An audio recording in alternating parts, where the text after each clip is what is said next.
بسم اللہ الرحمن الرحیم۔ صلی اللہ علی رسولہ الکریم۔ السلام علیکم ورحمۃ اللہ وبرکاتہ۔ طلاب کرام عزیز، کیسے ہیں؟ امید کرتے ہیں آپ خیر و عافیت سے ہوں گے۔ بدایت المعارف جزء 40 کا سبق نمبر 50 شروع کر رہے ہیں، جس میں عنوان کرا دیا گیا کتاب کی عبارت عقیدتنا بالعدل سے لے کر الثانی فی استحقاق المثوبۃ والعقاب تک۔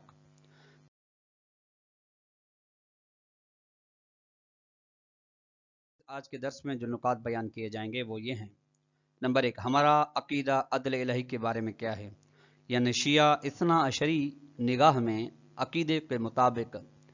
عدل الہی کو کس طرح سے مانتے ہیں۔ نمبر 2،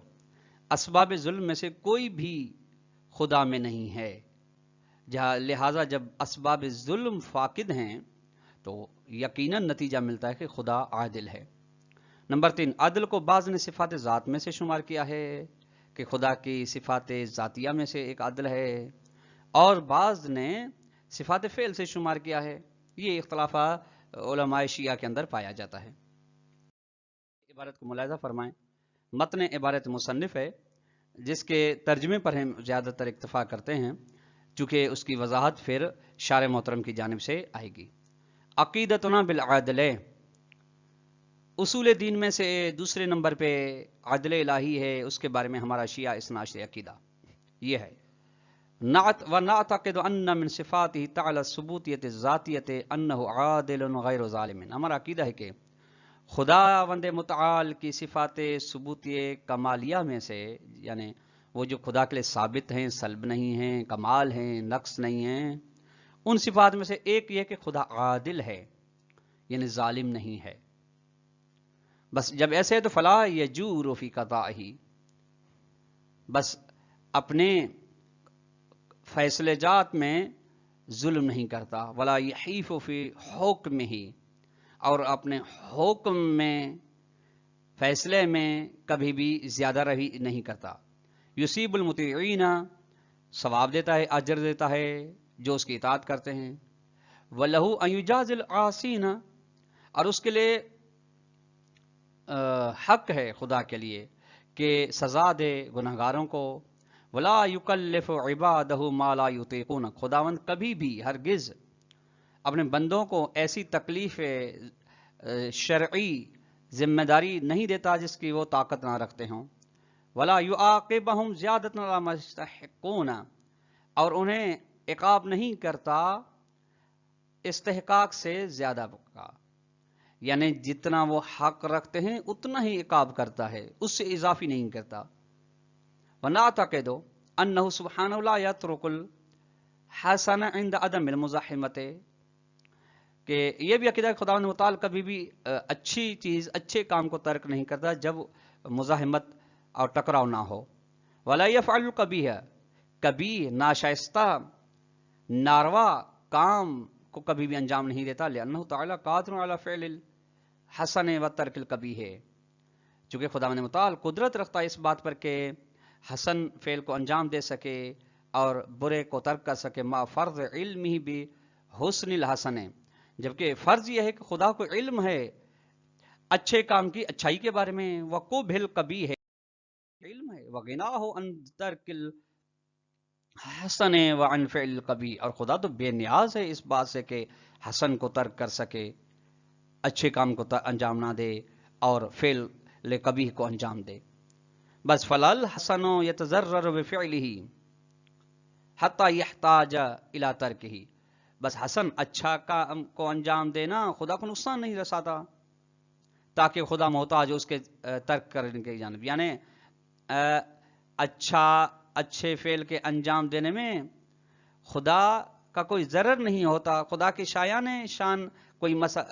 برخلاف شایان شان کوئی مسئلہ پیش نہیں آتا تاکہ اس کو ترک کرنے کی جانب محتاج۔ وللقبیح یفتقر الیہ حتی یفعلہ، نہ ہی خدا ایک برے کام کی جانب محتاج ہے، مجبور ہے تاکہ اس کو انجام دے، اس کے انجام دینے کے لیے مجبور بھی نہیں ہے۔ وَهُوَ مَعَ كُلِّ ذَلِكَ حَكِيمٌ، ان تمام باتوں کے باوجود خدا حکیم ہے، یعنی اس کا فعل حکمت سے خالی نہیں ہے، تو لابد ان تکون فعلہ مطابقا للحکمت، تو اس کا ہر فعل حکمت کے مطابق ہو، وعلی حسب نظام الاکمل، اور اس کا ہر فعل نظام کامل و اکمل کے مطابق ہو، فلو کان یفعل الظلم والقبح تعلان ذالک، بس اگر خدا بند فرض کر لیں، فرض المحل محال، خدا ظلم کو انجام دے، ظلم کرے، برے افعال کو انجام دے، در حالانکہ خدا اس سے بلند و بالا ہے، تو فإن الامر فی ذلک لا یخلو عن 4 صور، تو اس بارے میں کہ اگر فرض کریں کہ ظلم کو انجام دے سکتا ہے، کبھی فعل کو انجام دے سکتا ہے، تو یہ 4 صورتوں سے خالی نہیں ہے، یعنی اس کے 4 اسباب پائے جاتے ہیں۔ ایک، الاول ان یکون جاہلا بالامر، جس کبھی فعل کو انجام دے رہا ہے، جس ظلم کو خدا انجام اس سے جاہل ہے، فلا یدری انہ قبیح، یعنی اس کے قبح سے، ظلم کی قباحت سے جاہل ہے، نہیں جانتا یہ۔ نمبر 2، ان یکون عالما بھی، جو کہ شے کے بارے میں پتہ ہے، اسے علم ہے کہ کبھی ہے، ولکنہ مجبور علی فعلی، لیکن اس کو انجام دینے پر وہ مجبور ہے، وعاجز عن ترکہ، اور ترک نہیں کر سکتا، اس کو ترک کرنے سے عاجز ہے۔ نمبر 3، ان یکون عالما بھی وغیر مجبور علیہ، یہ کہ اس چیز کے بارے میں، کبھی فعل کے بارے میں، ظلم والے فعل کے بارے میں علم بھی رکھتا ہے کہ کبھی ہے، مجبور بھی نہیں ہے، ترک بھی کر سکتا ہے، ولیکن محتاج لا فعلہ، لیکن اس کو انجام دینے کی جانب محتاج ہے، ضرورت ہے اس کی بس۔ نمبر 4، ان یکون عالما به وغیر مجبور علیہ ولا یحتاج الیہ، خدا کبھی فعل کے بارے میں علم بھی رکھتا ہے، مجبور بھی نہیں ہے، محتاج بھی نہیں ہے، تو فینحصر فی ان یکون فعلہ له تشیعا وعبثا ولہوا، تو پھر اگر انجام دے رہا ہے تو اس کا مطلب ہے کہ اس کا فعل عبث ہے، لغو ہے، فضول ہے، در حالانکہ اس کائنات میں کوئی بھی فضول کام نہیں۔ وَكُلُّ هَٰذِهِ صُوَرُ مَحَالٌ اللہ تعالیٰ،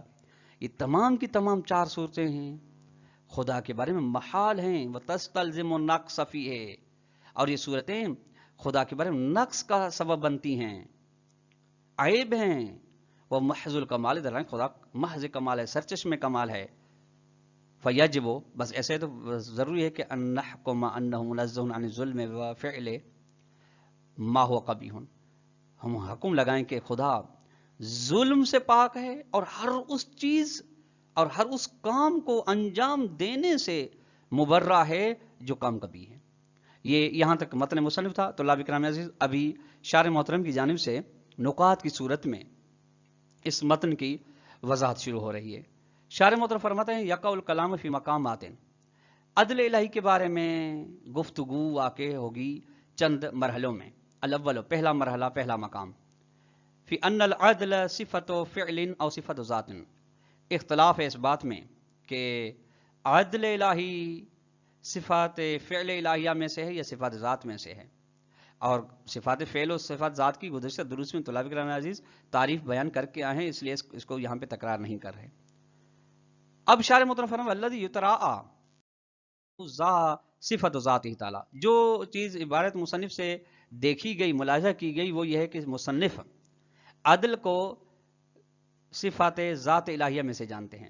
کیونکہ لعدہ من صفات ثبوت فی الفصل الاول من الالہیات فی زمرۃ صفات ثبوتیہ ذاتیہ، چونکہ مصنف نے عدل کو شمار کیا ہے صفات ثبوتیہ ذاتیہ میں، صفات ثبوتیہ میں سے، الہیات کے فصل اول میں سے، جو کہ بحث تھی اس بارے میں کہ صفات ثبوت ذاتیہ، یعنی صفات ثبوت ذاتیہ کے زمرے میں عدل الہی کی مثال انہوں نے دی ہے۔ سو قال، وہ عبارت کا حصہ یہ ہے جب مصنف نے فرمایا، نعتقد ان اللہ واحد احد لیس کمثلہ شیء قدیم لم یزل ولا یزال هو الاول والآخر علیم حکیم عادل حی، یہ عادل صفات ثبوتیہ الہیہ ذاتیہ کا بیان کرتے ہوئے یہ جملہ فرمایا، ولکنہ لیس مقصودہ ذالک، لیکن شارح محترم فرماتے ہیں ٹھیک ہے انہوں نے بیان کیا، لیکن مقصود مصنف یہ نہیں ہے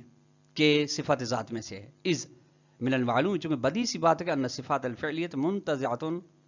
منتزعۃ عن مقام الفعل، صفات فعلیہ ان صفات کو کہا جاتا ہے جو کہ فعل الہی سے انتزاع کی جاتی ہیں، استخراج کی جاتی ہیں، وخارجۃ عن ذات، ذات الہی سے باہر ہیں، ومتأخرۃ عنہ، اور ان کا مرتبہ و مرحلہ ذات سے بعد میں ہے، مؤخر ہے۔ جب ایسے ہے تو فلا یمکن ان تکون من صفات ثبوت الکمالیت، تو ممکن نہیں ہے کہ صفات فعل یا صفات ثبوت کمالیہ میں سے والعدل الذی هو ضد ظلم صفت الفعل لا صفت ذات، بس وہ عدل جو ظلم کی ضد ہے وہ صفت فعل ہو، فعل ہے صفت ذات نہیں ہے۔ بس عدل کی بیمانہ یہ ہے کہ اعطاء کل ذی حق حق کہوں، ہر صاحب حق کو، ہر حقدار کو اپنا حق دینا۔ واما العدل، عدل کیا ہے؟ عدل یہ ہے کہ بیمانہ تناسب الاجزاء و استوائها و اعتدالها، کہ اجزاء برابر ہوں، معتدل ہوں، ان میں بے ربطی نہ پائی جاتی ہو، فہو مضاف الی انہ خارج من محل الکلام۔ اس کے علاوہ یہ ہے کہ یہ عدل ہمارے محل گفتگو سے باہر ہے، عدل نہیں یہ کہ صفات ذات میں سے یا صفات فعل میں سے، لا یلیق بجناب تعالی، یہ بحث خدا کے شان نہیں ہے، فإنہ من اوصاف المرکبات ہے۔ ایسا عدل جو اجزاء سے اجزاء کی تناسبت کا نام ہو، یہ تو مرکبات کی صفات میں سے ہے، اور خدا تو مرکب نہیں ہے، لہذا یہ عدل ہماری محل بحث سے باہر ہے۔ وعلیہ اس بنا پہ فلازم جعل العدل من صفات الفعل، بس نتیجہ یہ نکلتا ہے کہ لازمی ہے کہ عدل الہی کو صفات فعل الہیہ میں سے قرار دیا جائے، صفات ذات میں سے قرار نہ دیا جائے، کما ذهب الیہ الاکابر، جس طرح اس بات کی جانب کے عادل صفات فعل میں سے اس کی جانب بہت بڑے بزرگ علماء گئے ہیں، منہم الفاضل المقداد قدس، جن میں سے بزرگ علماء میں سے فاضل المقداد ہیں، علامہ ہلی ہیں، ایسو قال فاضل المقداد فرماتے ہیں والمراد بالعدل وہ تنزیہ الباری تعالی عن فعل القبیح والاخلال بالواجب۔ عدل کا مقصد یہ ہے کہ خداوند متعال پاک و پاکیزہ ہے برے فعل کو انجام دینے سے اور واجب میں خلل ڈالنے سے، یعنی واجب کو ترک کرنے سے۔ شرح باب ہادی اشر کی بحث عدل میں صفحہ نمبر 28 پہ۔ نعم یکون منشأہ کمالہ الذاتی،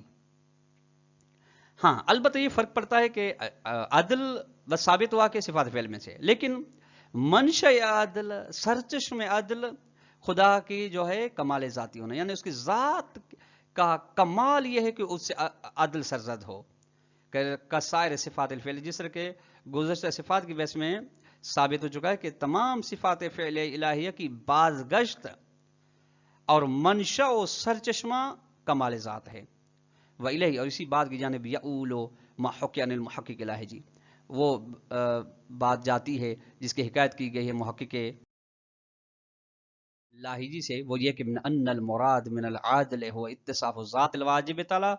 بفعل حسن و جمیل و تنزیہہ عن الظلم والقبیح۔ فرماتے ہیں کہ عدل سے مراد یہ ہے کہ ذات واجب الوجود کو متصف کریں حسن و خوبصورتی کے ساتھ، کہ وہ حسن کو انجام دیتا ہے، خوبصورتی کو انجام دیتا ہے، کمال کو انجام دیتا ہے، اور وہ بے نیاز ہے، پاک و مبرہ ہے ظلم و برے فعل کے انجام دینے سے۔ وبالجملۃ، اختصاراً یہ کہ خلاصہ یہ کہ فکما ان توحید کمال الواجب فی ذاتی و صفاتہ، جس طرح توحید واجب الوجود کی ذات اور صفات کا کمال ہے، کذالک العدل کمال الواجب فی افعالہ، اسی طرح کا واجب الوجود کے افعال کا کمال عدل ہے۔ سرمایہ ایمان صفحہ نمبر 57 سے 59 پہ تک۔ ومما ذکر فی العدل، شارح محترم فرماتے ہیں جو چیزیں ان چیزوں میں سے جو ذکر کی گئی فی العدل کے بارے میں، وہ یہ کہ ذکر یہ کی گئی کہ بیان انہ عدل صفت فعل لا صفت ذات تعالی، کہ عدل صفات فعل الہیہ میں سے صفات ذات الہیہ میں سے، ان چیزوں کے ذکر کرنے سے یظہر ہو، بات ظاہر ہوتی کہ ان الحکمت بنا علی انہا بمعنی اتقان الفعل و استقامی ایضا من صفات الفعل، کہ ایک عدل ہے دوسری حکمت ہے۔ حکمت اس بنا پہ کہ اگر حکمت کی یہ معنی کی جائے، اور مشہور معنی یہی ہے کہ یعنی فعل کا محکم و مضبوط ہونا، اس طرح مضبوط ہونا کہ اس میں کسی بھی قسم کا نقص و عیب و لہو و لغویت نہ پائی جاتی ہو، یہ بھی صفات فعل میں سے ہے بے اعتبار اجتماعی المصلحت ہے، چونکہ حکمت یہ صفت فعل ایسے صفت حکمت ایسی صفت ہے کہ جو مشتمل ہے مصلحت پر، یعنی غایت پر، ہدف پر، فہو تعالی، بس خدا ون متعال فی افعالی، اپنے افعال میں حکیم ہے، یعنی اس کے افعال میں کسی قسم کی لغویت نہیں پائی جاتی، بےہودگی نہیں پائی جاتی، اور ایسا نہیں ہو کہ اس کے افعال میں کوئی مقصد نہ ہو، البتہ مقصد کی بازگشت پھر اس ذات کی جانب نہیں ہوتی. نم ہا انہا من صفات ذات ہے. ہاں ایک صورت یہ ہے کہ یہ حکمت صفات ذات میں سے بھی ہو سکتی ہے، لیکن بناء علی ان المراد منہا العلم والمعرفت بالاشیاء و مواد لائقۃ بہا، جب مراد لی جائے صفت سے حکمت سے کہ یعنی علم الہی، علم اور معرفت اشیاء کے بارے میں اور اشیاء کے ان مقامات کے بارے میں جو مقام ان اشیاء کے ساتھ تناسب رکھتے ہیں اور لائق ہیں، اہل ہیں. آپ یہ بات دیکھ سکتے ہیں انوار الہدا صفحہ نمبر 112 پہ، شرح تجرید کے صفحہ نمبر 185 پہ. تو طلاب کرام، آج کا درس اپنے اختتام کو پہنچا. ہم اگر سوال دینا چاہیں خلاصے کے طور پر، سوال نمبر 1 یہ بنے گا کہ خدا کے عادل ہونے کی دلیل کیا ہے، اس کو بیان فرمائیں. اس کے بعد بیان کریں. دوسرا سوال یہ ہے کہ عادل صفات ذات الہیہ میں سے ہے یا صفات فعل میں سے ہے، اس کو بیان کریں. نمبر تیسرا اور آخری سوال یہ ہوگا کہ فاضل مقداد کا نظریہ عدل الہی کے بارے میں کیا ہے، اس کو بھی اختصار کے ساتھ بیان کریں. والسلام علیکم ورحمۃ اللہ وبرکاتہ.